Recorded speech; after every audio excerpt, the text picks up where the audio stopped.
Hello students, welcome to our channel concept से clear. So हमारी word problem series का day number 4 आज चल रहा है।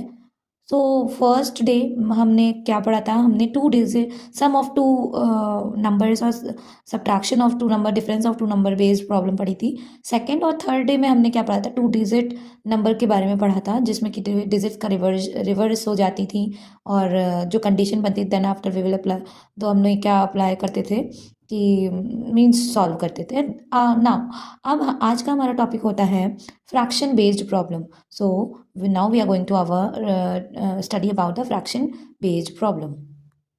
सबसे पहले हमें ये जानना होगा कि फ्रैक्शन होता क्या है आखिर। फ्रैक्शन बेटा एक किसी भी होल नंबर का पार्ट होता है, कह सकते हैं। मीन्स अगर आप किसी भी होल नंबर को, सिंगल नंबर को पार्ट में अगर डिवाइड करेंगे तो उसका एक पार्ट जो होगा वो फ्रैक्शन कहलाता है। ठीक है। और इस टाइप के क्वेश्चंस में हम करेंगे क्या कि इसमें अपर पार्ट और लोअर पार्ट दो पार्ट होते हैं, जिसमें हम अपर पार्ट को न्यूमरेटर देते हैं नाम और लोअर पार्ट को डिनोमिनेटर कहते हैं। और हिंदी मीडियम वाले बच्चे के लिए अगर हम कहें तो अपर वाले पार्ट को हम लोग अंश कहते हैं और लोअर वाले पार्ट को हम लोग हर कहते हैं। तो फ्रैक्शन क्या है?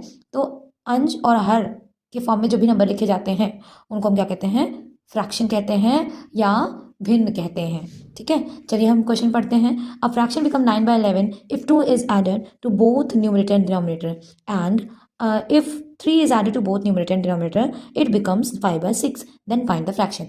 अब हिंदी में अगर पढ़े तो किसी भिन्न के अंश और हर में 2 जोड़ने पर वह भिन्न 9/11 हो जाती है, जबकि उसी किसी भिन्न में 3 जोड़ने पर न्यूमरेटर मीन्स अंश और हर दोनों में 3 जोड़ने पर वह 5/6 हो जाती है। तब हमें क्या करना है? भिन्न ज्ञात कीजिए। सबसे पहले हमें नहीं पता है कि फ्रैक्शन एग्जैक्टली है क्या, न्यूमरेटर क्या है, डिनोमिनेटर क्या है। ठीक है, बाद में क्या हो जाती है वो तो ठीक है, कंडीशन दी हुई है, लेकिन हमें फर्स्टली स्टार्टिंग में क्या था हमारा नंबर जिसमें कि हमने 2 ऐड किया न्यूमरेटर में डिनोमिनेटर में, तो वो चीज़ हमको नहीं पता है। तो उसके लिए हमको क्या करना होगा? Let numerator be x, numerator का है तो माना माना अंश जो है वो हमारा क्या है? एक्स है, और लेट डिनोमिनेटर बी वाई, हमारा जो हर होगा वो हमारा वाई होगा। Then now the fraction will become fraction is equal to x upon y. क्यों? क्योंकि हमारी जो फ्रैक्शन होती है किसकी फॉर्म में लिखी जाती है? अंश और हर के फॉर्म में लिखी जाती है। ठीक है, चलिए केस, अब क्वेश्चन को रीड करते हैं। और fraction become 9/11 if 2 is added to both numerator and denominator. Now case number 1 arise, कह रहा है अगर दोनों मीन्स इस न्यूमरेटर और डिनोमिनेटर दोनों में हमारा 2 ऐड कर दिया जाता है, देन हमारी फ्रैक्शन बन जाती है 9/11। तो means x if 2 is added to both numerator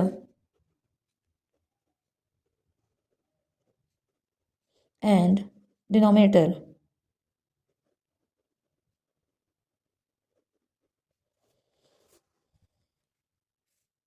so हमारी fraction then fraction is equal to 9/11। तो क्या आ रहा है? 2 is added to both numerator, नहीं एक्स में भी 2 ऐड कर दिया और वाई में भी 2 ऐड कर दिया, हमारा क्या बना? 9/11। ओके, ना अब इसको सॉल्व कैसे करें? सॉल्व हम क्या करते हैं बेटा, दोनों में ही हम देख रहे हैं फ्रैक्शन पार्ट है बोथ साइड में, तो हम क्या करेंगे? क्रॉस मल्टीप्लिकेशन अप्लाई करेंगे। ओके, क्रॉस मल्टीप्लिकेशन में होगा क्या कि 11 जो रहेगा वो हमारा x+2 के पास आ जाएगा और 9 जो रहेगा वो हमारा y+2 के पास आ जाएगा। अब हम इसको कैसे सॉल्व करें? क्योंकि हमने फर्स्ट डे और सेकंड डे में जब भी सोल्यूशन सीखा था तब मैंने क्या कहा था? द 11 जो है वो ब्रैकेट के बाहर है और 11 और ब्रैकेट के बीच में कोई साइन नहीं है, तो मीन्स 11 का आपके दोनों पार्ट के साथ मल्टीप्लाई होगा। सिमिलरली 9 का भी दोनों y और 2 दोनों से मल्टीप्लिकेशन होगा। तो 11 multiply by x is equal to 11x plus 11 multiplied by 2 is equal to 22, and then when we want to multiply 9 to the inner part, then we'll get 9y plus 18। ठीक है, separate the variable part one side and number part one side. ठीक है, variable part को एक तरफ कर लेते हैं, नंबर पार्ट को एक तरफ कर लेते हैं। चलिए 11x minus 9y is equal to 18 minus 22। तो क्या आया? 11x minus 9y is equal to what will be the number? तो 18 minus 22, the number will become 4 and the sign will be negative sign. Okay, this one is equation 1, ये हमारी equation 1 हुई. Then read the question again. Then the fraction will become 9/11 if 2 is added to both numerator and denominator. If 3 is added to both numerator and denominator, then it become 5/6. अब हमारा case number 2 क्या होता है? इसी तरह से हमारा अब 3 ऐड कर रहे हैं दोनों में. Case 2, if 3 is added to both n and d, numerator and denominator, तो हमारी न्यू फ्रैक्शन क्या बनी? तो न्यू फ्रैक्शन हमारी बनी x plus 3 and y plus 3 is equal to 5/6. ठीक है. Similarly we will apply the same process by using cross multiplication. ठीक है, क्रॉस मल्टीप्लिकेशन करा देते हैं. तो हमारा क्या आया? x प्लस 3 का मल्टीप्लाई किससे हुआ? 6 से हुआ.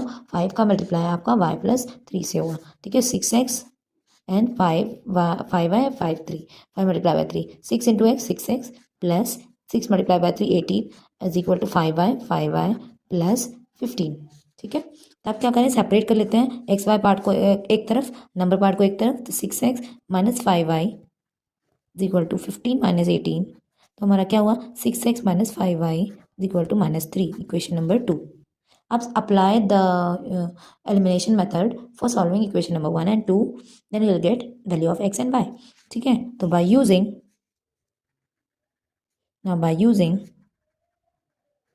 एलिमिनेशन मेथड,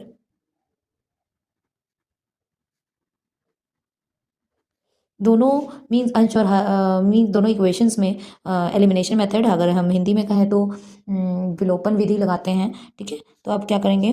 तो 11x minus 9y equal to -4 और 6x minus 5y is equal to -3. हम देख रहे हैं कि इन दोनों इक्वेशंस में जो वेरिएबल्स हैं, वेरिएबल की वैल्यूज़ हैं, मीन्स फर्स्ट में अगर x को देखा जाए तो 11x है, नेक्स्ट में देखा जाए तो 6x है. ऐसे ही नेक्स्ट वेरिएबल अगर देखें तो 9y और 5y है. तो दोनों ही इक्वल नहीं है. अब हम किसको इक्वल करें? तब ऐसी कंडीशन जब आती है तो आप क्या करेंगे? किसी भी एक वेरिएबल को अपनी तरफ से इक्वल कैसे करेंगे? आपको करना क्या है कि सबसे पहले देखिए 11 और 6, 9 और 5, इन दोनों में आपको ईजिली मल्टीप्लिकेशन कराने वाला हमें 9 दिख रहा है. 9 और 5 दोनों ही नंबर्स. ठीक है. तो करना है तो आपको क्या करना होगा? 9 और 5 दोनों के टेबल्स में एक कॉमन नंबर आना चाहिए जो दोनों ही टेबल में आता हो. तो ज़रा माइंड लगाइए. तो 9 और 5 दोनों टेबल जब सोचा तो हमने आया कि 45 जो ऐसा नंबर है जो दोनों टेबल में आता है. सो हमें 9 को 45 बनाना है और 5 को भी 45 बनाना है. ठीक है. सो 9 multiplied by 5 and 5 multiplied by 9, या एक आप ये भी कह सकते हो क्रॉस मल्टीप्लिकेशन. डिनोमिनेटर में नेक्स्ट इक्वेशन का जो नंबर है कॉन्स्टेंट है उसका अपर वाली इक्वेशन में मल्टीप्लाई करा दिया. फर्स्ट की इक्वेशन का जो y का कॉन्स्टेंट है उसको सेकेंड वाली इक्वेशन में मल्टीप्लाई करा दिया, ये भी कह सकते हैं. ठीक है. तब हमें क्या मिलेगा? देखिए बेटा मैंने मल्टीप्लाई जब कराया तो आपका 11 का मल्टीप्लाई 5 से हुआ 55 and 9 multiply by 5 45 y is equal to, यहाँ पे जो नंबर था वो आपका क्या था? 11 multiply by 5 55 and 9 multiply by 5 45 and 4 multiply by 5 equal to 20. Then second question में हमने किससे मल्टीप्लाई? 9 से मल्टीप्लाई कराया था. तो 6 multiply by 9 is equal to 54 and 9 multiply by 5 multiply by 9 is equal to 45 and यहाँ पे 3 multiply by 9 is equal to 27. अब यहाँ पे हम देख रहे हैं एक वेरिएबल जो है हमारा बराबर हो चुका है. ठीक है. तो अब we want to cancel that variable, हमें कैंसिल करना चाहिए वो वाले वेरिएबल को विद. जब हम देख रहे हैं कि ये दोनों साइन सेम है तो हमें नीचे यानी सेकेंड इक्वेशन के साइन को रिवर्स करना होगा.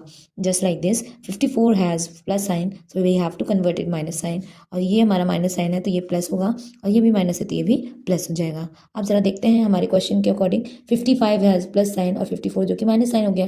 तो प्लस माइनस माइनस यानी हुआ क्या हमारा? माइनस एक्स आया, एक्स की वैल्यू आई. ठीक है. अच्छा, क्योंकि माइनस साइन हम लगा नहीं सकते क्योंकि 54 बड़ा है. अब यहाँ पे क्या आया? प्लस माइनस और plus minus plus minus. So 20 minus 27, या कहे कि 27 minus 20 is equal to 7. So will get x value of x हमारी क्या मिल गई? 7 मिल गई. Putting the value of putting the value of x equal to 7 in equation 2 कह देते हैं. क्यों? I think so your 2's equation is as less. दूसरी वाली इक्वेशन जो है हमारी छोटी है, ठीक है, इसलिए हमारी क्या है, 2 से मल्टीप्लाई कर देते हैं। 6x minus 5y is equal to -3। तो 6x की तो वैल्यू मिल ही चुकी है, तो x 6 multiply by 7 minus 5y is equal to -3। 42 minus 5y is equal to -3। तो अब हम क्या करते हैं, वेरिएबल पार्ट को एक साइड कर लेते हैं और नंबर पार्ट को एक साइड कर लेते हैं। तो आपने देखा कि -5y है, अगर आप दूसरी तरफ ले जाएंगे तो वो प्लस में कन्वर्ट हो जाएगा। और सिमिलरली आप नंबर आपने 3 को जब आप 42 के पास लाएंगे तो प्लस साइन के साथ आ जाएगा 42 प्लस 3 एंड 5y जो कि माइनस में था, दूसरी तरफ जाके वो प्लस 5 में कन्वर्ट हो जाएगा। 42 प्लस 3 इज 45 एंड 5y। तो y की वैल्यू हमें निकालनी, तो 5 जो कि मल्टीप्लिकेशन के साइड में है, साइन के साथ में है, वो डिवाइड में 45/5 जो कि 9 आ जाएगा इज इक्वल टू y। तो y value is equal to 9। तो क्या ये हमारा आंसर है? नहीं, अभी ये हमारा आंसर नहीं है। क्यों? क्योंकि क्वेश्चन में कह रहा है फाइंड द फ्रैक्शन। तो हमारी जो फ्रैक्शन थी, fraction is equal to now fraction is equal to x/y, जो कि y x/y थी, तो x की वैल्यू 7 और y की वैल्यू 9। ये हमारा आंसर होता है बेटा।